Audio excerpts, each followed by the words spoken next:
If I had to restart my backpacking journey from scratch, these are the 10 mistakes I'd try to avoid.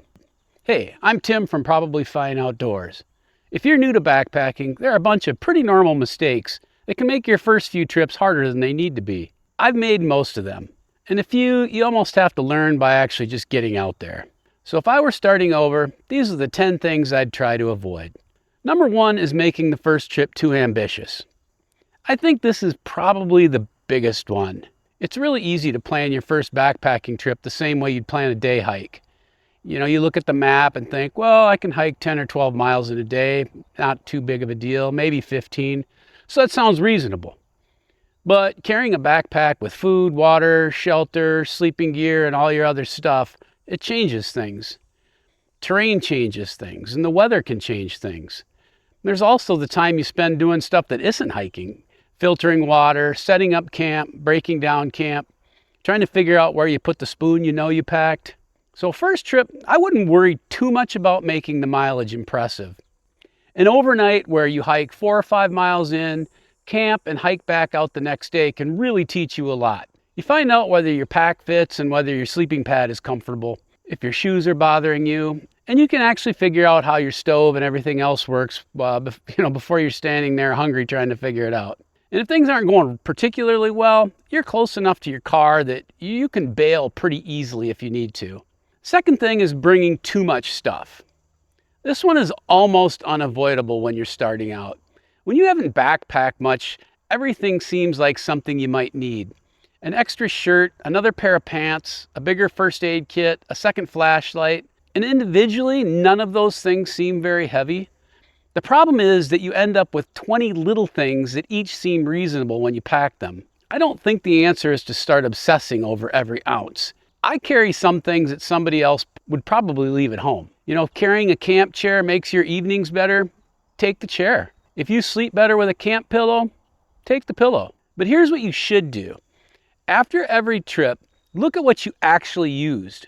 If something keeps coming home untouched, eventually, you kind of have to ask why you're carrying it.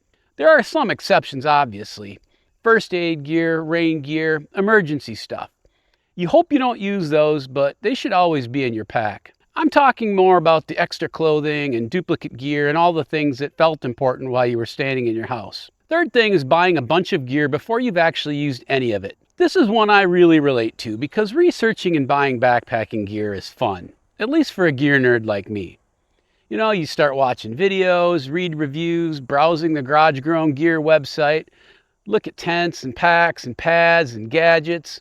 Pretty soon, you've built an entire setup before you've even spent a night outside with any of it. And sometimes that works out fine. But gear choices make a lot more sense after you've actually used something. You may think you need a 2-person tent and then realize you like a small 1-person shelter. Or you feel a little claustrophobic in a 1-person tent and you realize you need a bigger tent. Or you might want the lightest sleeping pad you can find and then discover that sleeping comfortably matters more to you than saving 6 ounces. You don't need to have everything figured out before your first trip. Borrow gear, rent gear, buy used. Use something you already own if it'll work safely. After 1 or 2 trips, you're probably going to have a much better idea what matters to you than you did when you were just watching gear videos. Okay. So once you've got some idea what you're actually packing, that leads into the pack itself. Fourth mistake I see a lot of people make, and I've made it, is buying the backpack without thinking about the rest of your gear. There's common advice out there that says you should buy your backpack last, and there's a good reason for that.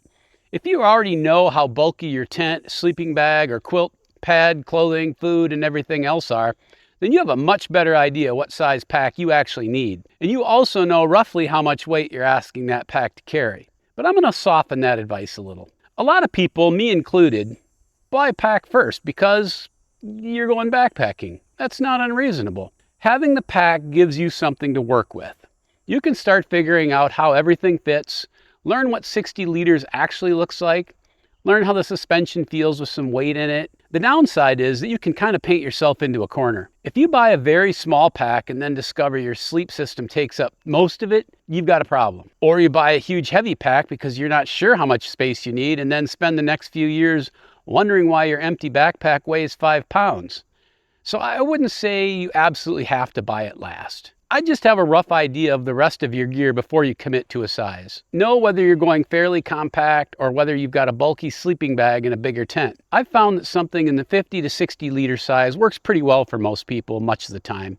But definitely do your research. And if you're buying from somewhere with a decent return policy, that's not a bad thing either. Number 5 is not trying your gear before the trip. This seems obvious, but people do it all the time.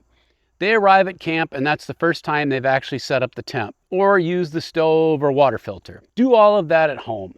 Set the tent up in the yard and sleep in it if you can. Make dinner on your stove, filter some water, inflate your pad, figure out how your headlamp works before it's dark. And I'd go a little farther than that. Pack the backpack, walk around with it, even if it's just around your neighborhood for an hour. Because there are things you're not going to notice standing in your living room. A shoulder strap that's fine for 20 minutes can be a real problem by hour 4. Number 6 is bringing the wrong amount of food. Food is another one that's surprisingly hard to get right at first. A lot of people bring too much because the idea of running out sounds terrible. And then some people go the other direction and start doing calorie math, like they're provisioning an expedition. For a short first trip, you're probably not going to starve either way. What I pay more attention to is what you actually eat when you're tired. There are foods that sound great while I'm sitting at home that I have absolutely no interest in after hiking all day. And then there are simple things I'll eat every time. Quantity gets easier too. After a couple of trips, you start getting a pretty good feel for how much you actually eat. And if you're carrying 1.5 pounds of food back to your car every time, that's useful information. Number 7, wearing shoes you haven't spent much time in. Boots or trail runners, footwear is a personal thing. What matters more is time in them. A shoe can feel great in the store and start bothering you, 6 miles in. Maybe your heel shifts around a little bit, maybe your toes hit the front on descents, or you've got a little hot spot that turns into a blister. 10 miles into the trail isn't the ideal place to discover that. You don't necessarily need hundreds of miles on a pair of shoes before a trip, but I want enough time in my shoes that I have some idea what they're going to do. And if you feel a hot spot starting, deal with it early. Don't walk another 6 miles hoping it goes away and expect it to fix itself. It won't. Number 8, prioritizing sleep. People spend a lot of time thinking about tents and backpacks and not nearly as much time thinking about whether they're actually going to get decent sleep. And a bad night of sleep matters. It's not just that you're uncomfortable. Now you're starting the next day tired. Maybe you're cold, maybe your hips hurt. Maybe you were awake half the night sliding off your pad. A sleeping pad isn't just padding. It also insulates you from the ground. And sleeping bags and quilts have temperature ratings, but those numbers don't guarantee you're personally going to be comfortable at that temperature. People sleep differently. So this is another reason I really like a backyard night before a real trip. Find out whether your sleep system works while you're 50 feet from your house. That's a much easier place to discover that your pad feels like a piece of plywood and your sleeping bag isn't nearly as warm as you thought. And side sleepers out there, one quick tip for inflatable pads. Try leaving it a little soft when you blow it up. Just enough air to keep your hips and shoulders off the ground. Number 9, not learning the little systems. This is the stuff that doesn't sound important until you're tired. Where does your headlamp go? Where's your phone at night? What happens when you climb into the tent with wet rain gear? Where are my socks for tomorrow? Everybody eventually works out their own answers to this stuff. My answer to those questions isn't going to be exactly like yours. But having some kind of system at camp makes a difference, especially at the end of the day when you're tired and you're setting up camp and you really don't feel like emptying your entire backpack onto the ground looking for your lighter. This is one of those things that gets easier pretty quickly. After a few trips, you start putting the same things in the same places and develop your camp setup and tear down routines. Number 10, packing for every possible thing that could go wrong. This one takes a little judgment. You absolutely should think about risk. You need rain gear, some first aid supplies, a way to navigate. You need a way to treat your water. You should have some kind of plan if the weather changes or something doesn't go the way you expected. But there's a point where preparing turns into carrying your anxieties around in your backpack. Another shirt in case the first 2 get wet, 3 ways to start a fire, enough food for 4 extra days on an overnight. You can come up with an argument for almost anything if you spend enough time thinking about what could happen. What helped me was learning which problems actually come up. Rain, cold feet, water, navigation, gear breaking, being more tired than expected.